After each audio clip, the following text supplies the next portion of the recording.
धर्म प्रेमी सज्जनों, हमारे ऋषियों ने हमें बताया कि हमें प्रत्येक व्यक्ति को प्रतिदिन ईश्वर की स्तुति, प्रार्थना और उपासना प्रतिदिन करनी चाहिए। स्तुति, प्रार्थना और उपासना है क्या? हम अपने व्यवहारिक जीवन में, हम अपने दैनिक जीवन में हम देखें तो हमारी कोई आवश्यकता होती है तो हम सबसे पहले किसके पास जाते हैं?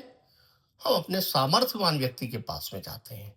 क्योंकि जब किसी से कुछ मांग की जाती है, जब किसी से कुछ निवेदन किया जाता है, जब किसी से कुछ प्रार्थना की जाती है, तो अपने से सामर्थ्यवान व्यक्ति के पास में हम जाते हैं। उसके पास जाकर के कहते हैं कि आप बड़े महान हैं, आप बड़े धनवान हैं, आपका बड़ा व्यवसाय है, आप बड़े कृपालु हैं, आप सबकी सहायता करते हैं।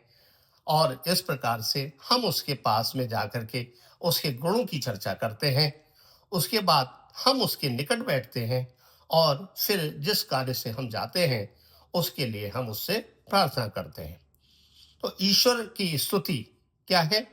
कि ईश्वर के गुणों का बखान, ईश्वर की महिमा का बखान, कि आप अपरंपार हैं, आपकी महिमा अपरंपार है, आपका ज्ञान अपरंपार है, आपकी कृपा अपरंपार है, आपकी दया अपरंपार है, आपकी करुणा अपरंपार है।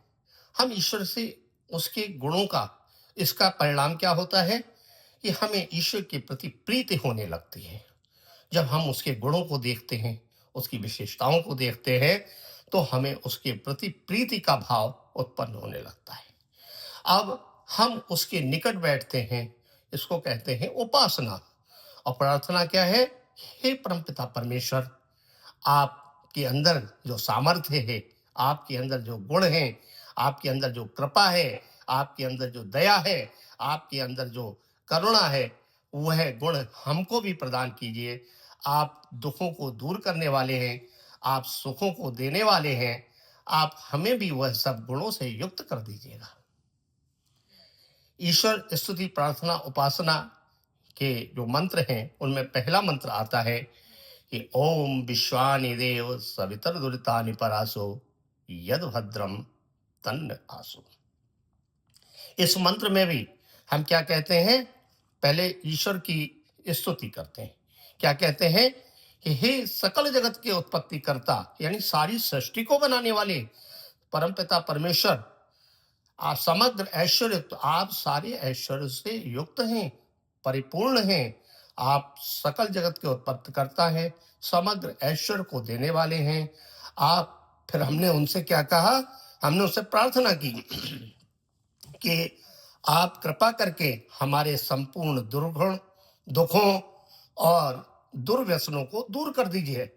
मतलब हमने उसके बाद उनसे प्रार्थना, उपासना की, और उसके बाद उनसे प्रार्थना की कि हे सकल जगत के उत्पत्ति करता, समग्र ऐश्वर्य के देने वाले, सब सुखों के दाता परमेश्वर, आप कृपा करके हमारे संपूर्ण दुख, दुर्गुण और दुर्व्यसनों को दूर कर दीजिए।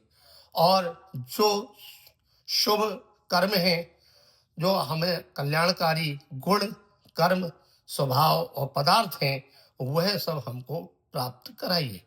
इसमें पहले हमने क्या प्रार्थना की कि हमारे जो हैं, हमारे जो कष्ट हैं, हमारे दुखों को दूर कर दीजिए। जब दुख दूर होंगे, कष्ट दूर होंगे, तभी हमारे जो है, हमारे लिए सुखों की वर्षा होगी। हमारे लिए जो है शुभ, ईश्वर की कृपा जो है, पहले दुख दूर करने के लिए होगी, उसके बाद हमें सुख देने के लिए, हमारे जो दुर्गुण, दुर्व्यसन और दुखों को दूर करके जो है हमारे लिए जो भी कल्याणकारक गुण, कर्म और स्वभाव है, वह हमने ईश्वर से उसके पास बैठ करके मांग लिए। ईश्वर की स्तुति, प्रार्थना और उपासना करने का लाभ क्या है? लाभ एक तो यही है कि हमारे कष्ट दूर होते हैं, हमारी अंदर पवित्रता आती है और हम सुखी होते हैं, हमारा जीवन सुखदायक होता है। महर्षि दयानंद सरस्वती से एक बार किसी ने पूछा कि जो व्यक्ति ईश्वर की स्तुति, प्रार्थना और उपासना करता है, उसका क्या लाभ होता है? उत्तर देते हुए कहते हैं कि जो व्यक्ति ईश्वर की स्तुति प्रार्थना उपासना करता है, उसके सामने बड़ा पहाड़ जैसा दुख आने पर भी वह दुख राई के समान प्रतीत होता है। यह हुआ स्तुति प्रार्थना और उपासना का फल। दूसरा प्रश्न उनसे किया गया कि जो व्यक्ति ईश्वर की स्तुति प्रार्थना और उपासना नहीं करता है, उसका परिणाम क्या होता है?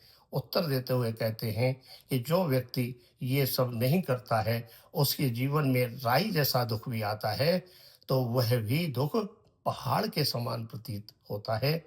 हमें प्रतिदिन ईश्वर की स्तुति प्रार्थना और उपासना अवश्य करनी चाहिए।